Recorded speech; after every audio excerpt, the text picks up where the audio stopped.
All right, let's talk about something we all go through: personal growth. And let's be honest, it can be messy, really uncomfortable, but also kind of beautiful. If you've ever felt like you're just coming apart at the seams, trust me, you are not alone. So think of this as a toolkit for understanding that ache and learning how to bloom right through it. It all starts right here, doesn't it? With this feeling, this paradox, a heart that's both heavy with what you're letting go of, but also light with what's to come. It's not quite sadness, definitely not pure happiness. This feeling, this is the starting line for so many big changes in our lives. So let's put a name to that feeling. We're going to call it the ache of growing. It's that weird, foggy space you're in when you know you're not who you used to be, but you're not quite who you're becoming yet either. It is the ultimate in-between. And this right here, this is such a powerful way to think about it. It completely reframes that pain. It's a reminder that discomfort isn't always a warning sign that something's wrong. Sometimes it's just the friction of transformation. It's not sadness, it's the pressure you feel when you're becoming something new. Yeah, this is the heart of that in-between state. It's kind of like a snake shedding its skin. That old layer feels tight and wrong, and the process of breaking free is just awkward and vulnerable. You're not devastated because deep down you know this has to happen, but you're definitely not happy because it hurts. You're just growing. Okay, so if that's the feeling, what in the world is going on in our minds? The next step is to go from just feeling this ache to actually understanding the thoughts that are driving it. We have to learn how to name our inner voices and turn all that chaotic noise into information we can actually use. And one of the best ways to do that is by understanding this concept called cognitive distortions. Now, don't let the fancy names scare you. Just think of them as faulty mental shortcuts. Or, I love how our source material puts it, negative instructions. They're these subconscious commands your brain gives you that totally warp reality and just fuel that ache of growing. Let's break this down with a real example. So on the left, you've got this feeling, right? This deep, heavy pressure, this burden of having to be the strong one who can never ever be weak. And then on the right, we give it a name.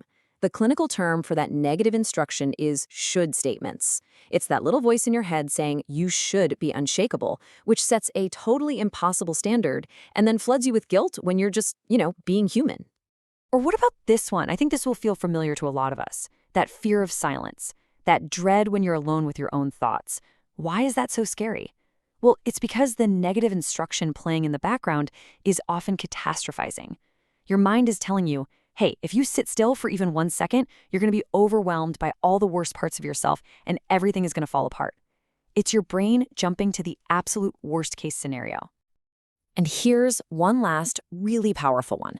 That tendency to just soak up the blame for everything, to feel responsible for things that are way outside your control. The name for this is personalization. It's that inner voice that's always insisting, this is your fault, even when, logically, it's just not. See how just by naming these voices, we start to steal their power? So once we can actually name the noise, we can start to create some intentional quiet. And that leads us to our next practice, pausing. This is all about taking an active role in our own healing by, first, completely redefining what it even means to be alone. And this is such a game-changing shift. Solitude stops being a punishment you're afraid of, and it becomes a space you can actually choose. It turns into a sanctuary where you can finally hear yourself think, without all the distortion from those inner critics. It becomes a sacred pause. And a sacred pause? It sounds kind of fancy, but it doesn't have to be complicated at all. Look at these simple, totally doable steps. Lighting a candle, making a warm cup of tea, just writing down whatever's on your mind. And maybe the most important one, turning your phone face down. This is how you build a little ritual that tells your brain, hey, this time is for me. This is a safe space. Okay, so from that simple practice of pausing, we can start to build out a more complete toolkit. This is about moving from finding just a moment of peace to actually building a life that feels intentionally softer, more purposeful, and more like the person you really want to be. And the foundation of this whole softer life thing, it's a huge shift in how we think about love and validation. It's all about stopping the chase for everyone else's approval and starting the practice of choosing to love yourself. And not just as some big, abstract idea, but as a series of small, daily, sacred actions. So, what do those daily sacred actions actually look like? Well, it's things like visualizing what you want, taking a few minutes to reflect on your day, celebrating the smallest wins. And these aren't just empty words, they're actual exercises that actively rewire your brain to focus on the good, and they directly push back against those negative inner voices we talked about. Here's a perfect example of how to put this into practice every single day. A super simple tool like this daily intention box takes those abstract goals and turns them into real commitments. So each morning, you're not just, hoping for a good day. You're actively setting the terms for one. You get to be the architect of your own inner world. So, after all of this, where does it lead? It leads right here to a final, really powerful way of looking at this whole journey.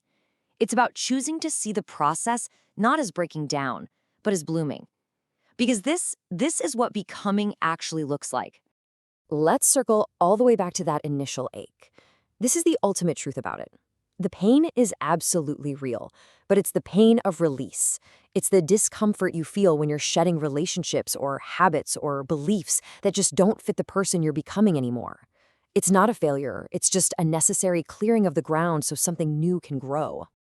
So if you hear nothing else today, please hear this. Right in the middle of that unraveling, when those negative thoughts are screaming at you, you have to remember this.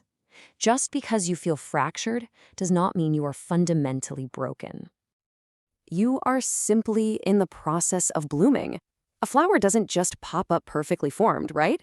It has to break through the dark soil, it has to push against resistance, and it has to unfold petal by messy petal. The struggle is the bloom itself. So I want to leave you with this question. After everything we've talked about, from the ache to the tools to the bloom, the real work starts now. It happens in the small choices. So really think about it. What is one small sacred way you're going to choose yourself today?